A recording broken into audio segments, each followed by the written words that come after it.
Welcome to INFS 321 Information Sources. In Section 8, we'll be looking at bibliographies. Students, you may recall that in previous sessions, we have looked at a classification of information sources called source types. So we did all the source types in the previous sessions, and now we are going to look at bibliographies, what we call the control access directional sources.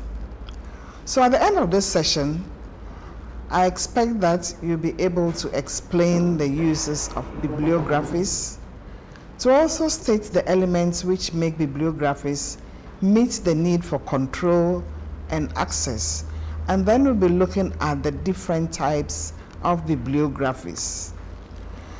So in our first topic, we'll just have an overview of bibliographies. We'll look at national bibliographies for our second topic. And then the third topic, we'll look at trade bibliographies. And then the fourth, we'll look at other bibliographies. For our reading list, we have CATS. So try and read CATS because it really explains what bibliographies are. So what are bibliographies? Bibliographies are lists.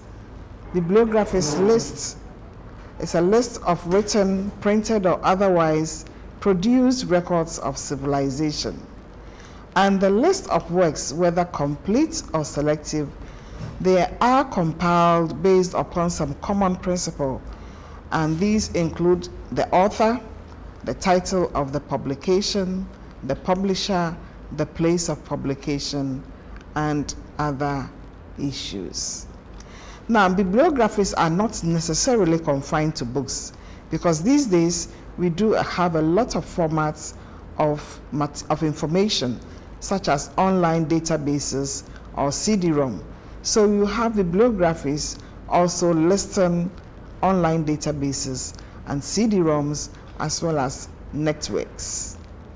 For an effective bibliography, we need a number of elements. So now we're going to look at the elements which are important for bibliographies and for control and access of bibliographies. One, completeness. A bibliography should be complete to the extent that we'll be able to find out what is available today, what is available in the past, what was available in the past, and what will be available in the future. It includes the world and not only one nation's works.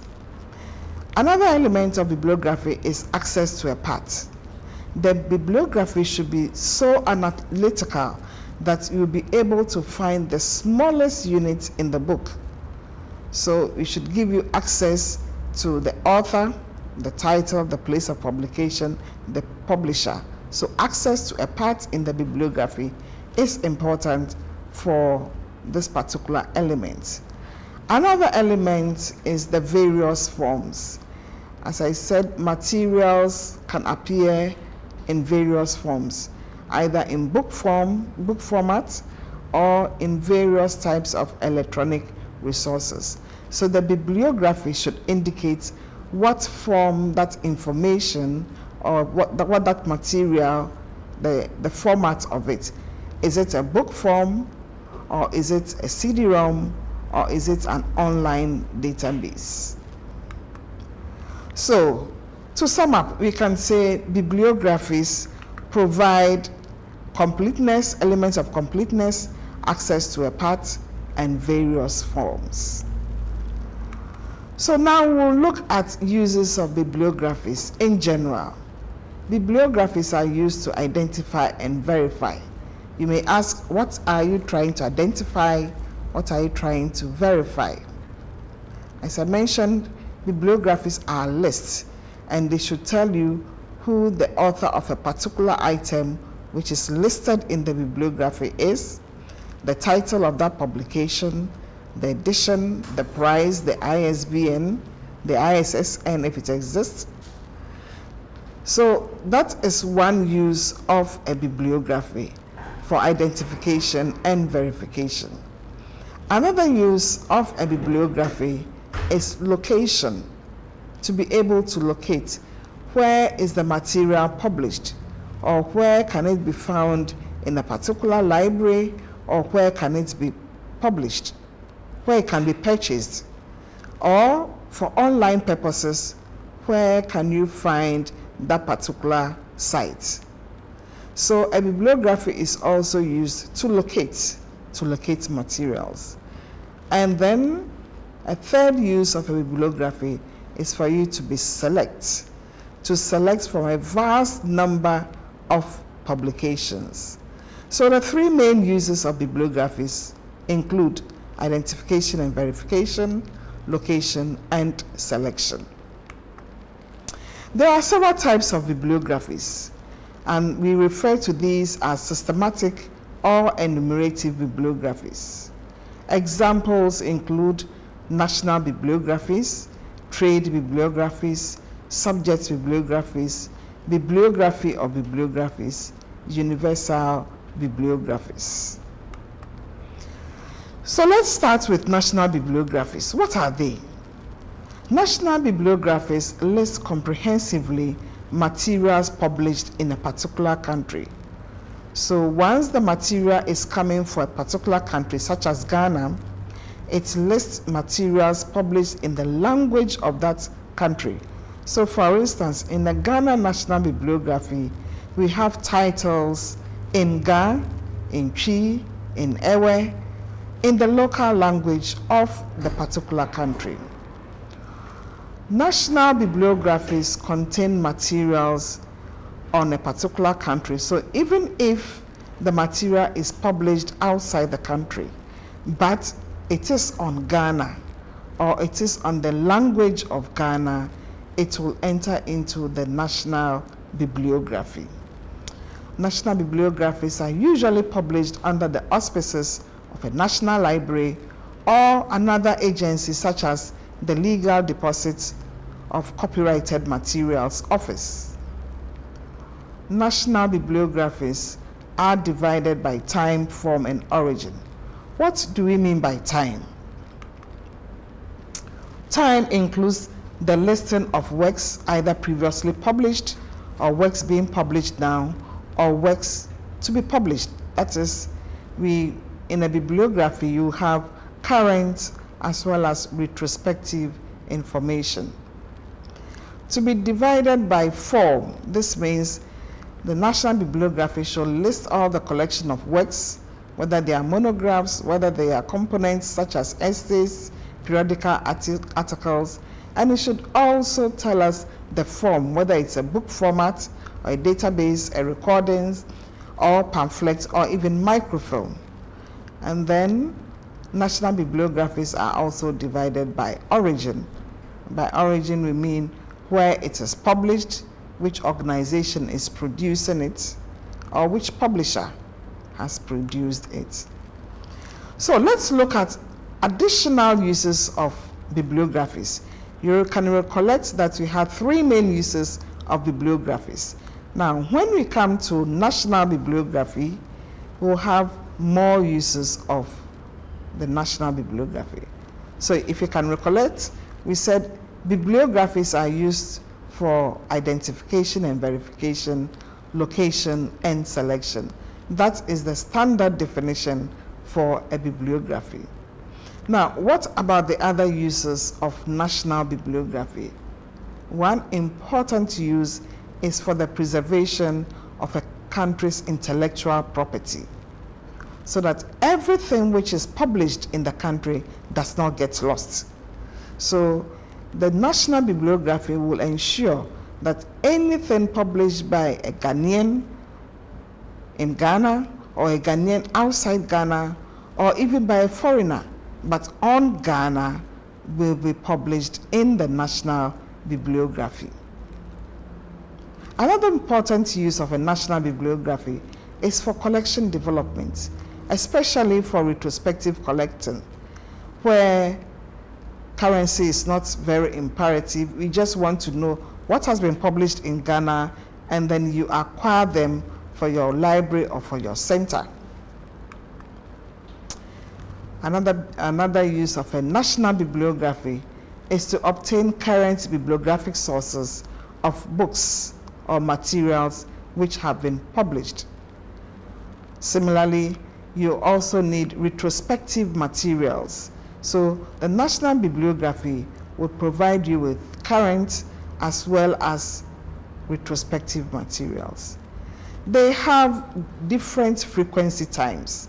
Some appear weekly, some appear monthly or annually, or multi-year cumulations.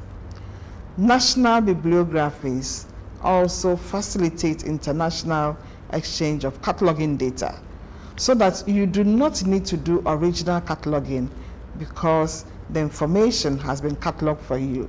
So you only need to do copy cataloging, paste the information into your database, and then you are ready to go. National bibliographies, whilst providing the cataloging information, would give you the subject headings, will provide the author, the title, the publication data, and to provide all these things in the National Bibliography. National Bibliography also helps you to verify bibliographic information. For instance, you want to check the spelling of an author's name, or you want to find out the heading for a particular material. This can be found in the National Bibliography.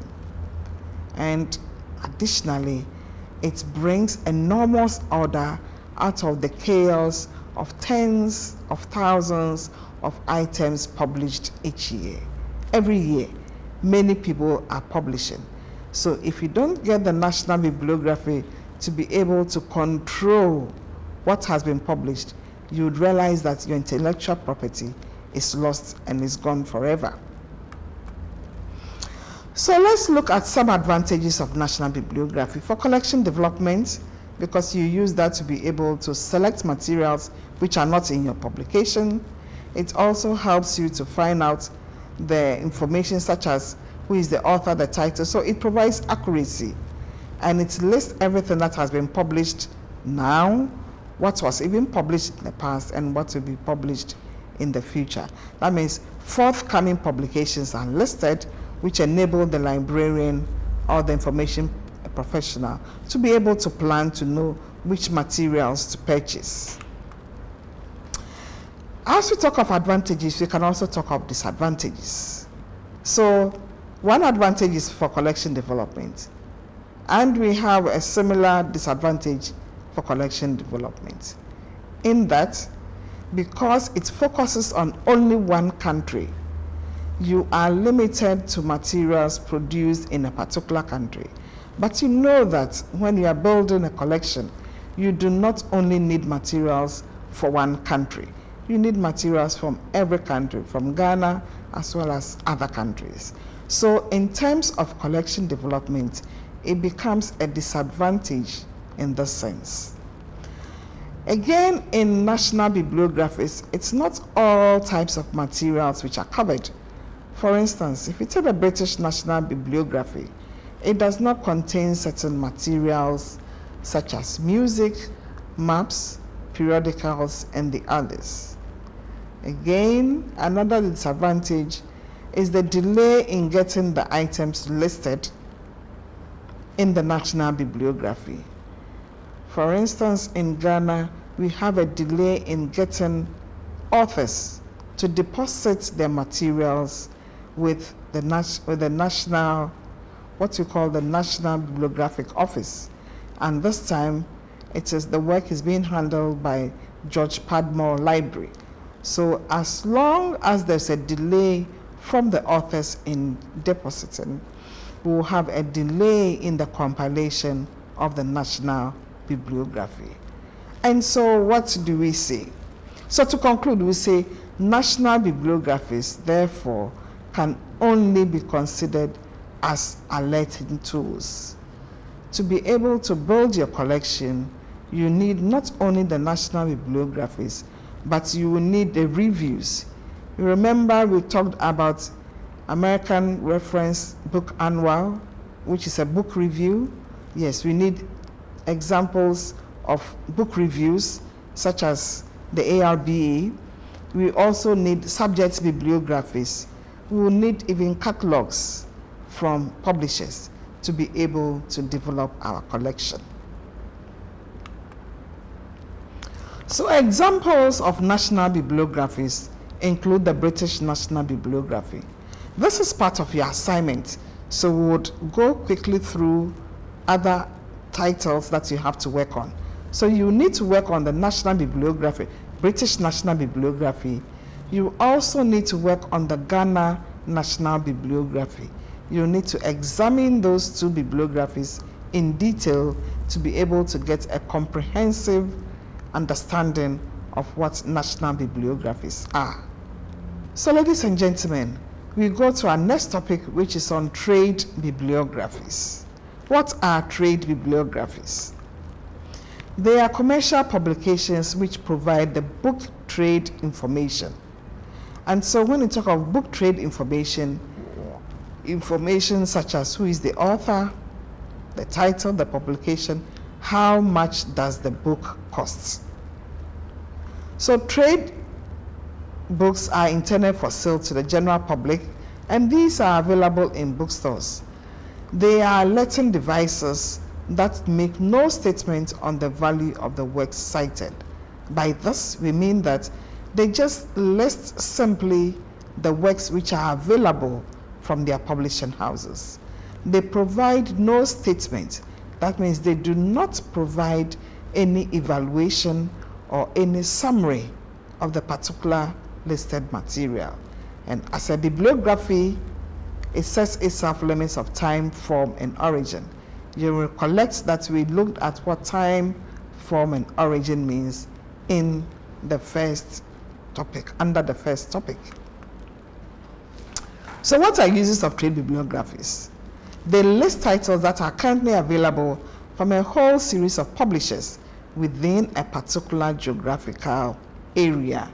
And they are so important because they'll provide you with the basic purchasing data, such as how much the book costs, who is the publisher of the book, and where you can get the book from. So let's look at advantages of trade bibliographies. They are useful for collection development. They are useful especially for the acquisitions librarian, because trade bibliographies also have a supplement, usually known as a subject guide, which is very, very useful. In that particular subject guide, it lists titles available under different subjects. So it's easy to find out which materials you're looking for. Assuming you're building your collection in chemistry, you just go to the section which has the chemistry materials, and then you select your materials. So they are useful for the acquisitions librarian. And then also useful to find out if an item is available and how much it costs. And they give you a lot of information, such as the title, the correct spelling of author's name or co-author's name. It gives you information of the ISBN, which is the International Standard Book Number. It gives you the price so that it helps the librarian to be able to budget. Usually you would have librarians listing materials that they will need in what you call the desiderata file. That means the things that they would desire. So once the trade bibliography comes out, they cross-check it against what they will need or what they will desire, and they make their purchases. So it's a very handy tool for any library trying to build their collection, especially in a particular subject area, because these materials come from publishers within a particular geographical area. So what are some disadvantages? Now, because they confine the materials to a particular geographical area, it means that you can only make your collection from those particular geographical areas. Meanwhile, when you're building your collection, you need materials from different areas. So that becomes a disadvantage in using only a trade bibliography to build your collection. Also note that certain non-trade publications, such as textbooks, government documents, encyclopedias, dissertations are not listed in trade bibliographies. And so there is a limitation there. In addition, they are not evaluative, as I mentioned. They do not give you any annotation, neither do they give you any summary or abstract of the book. And so you cannot decide whether this particular title is better than the other title. And so for that reason, you should also use trade bibliographies. Just as you use the national bibliographies, it should be used as alerting tools, and that you would never use only the trade bibliographies to build your collection. So let's look at some important trade bibliographies. So for your assignments, you have books in print. That's an American publication which lists publications from US publishers. Look at books in print, and also look at its supplements called the Subject Guide to Books in Print. Very important. And for your activity, you will need to visit any library of your choice, preferably an academic library, and examine the following in detail: the British National Bibliography, the Ghana National Bibliography, examine books in print, and also examine Subject Guide to Books in Print. So for this particular session, we have looked at national bibliographies, with specific examples being the British National Bibliography and the Ghana National Bibliography. We have also looked at books in print, with specific examples being books in print and Subject Guide to Books in Print. When you refer to your study guide, we will have an outline of how you're supposed to examine these materials. So kindly refer to your outline to be able to do this assignment. Thank you very much for listening.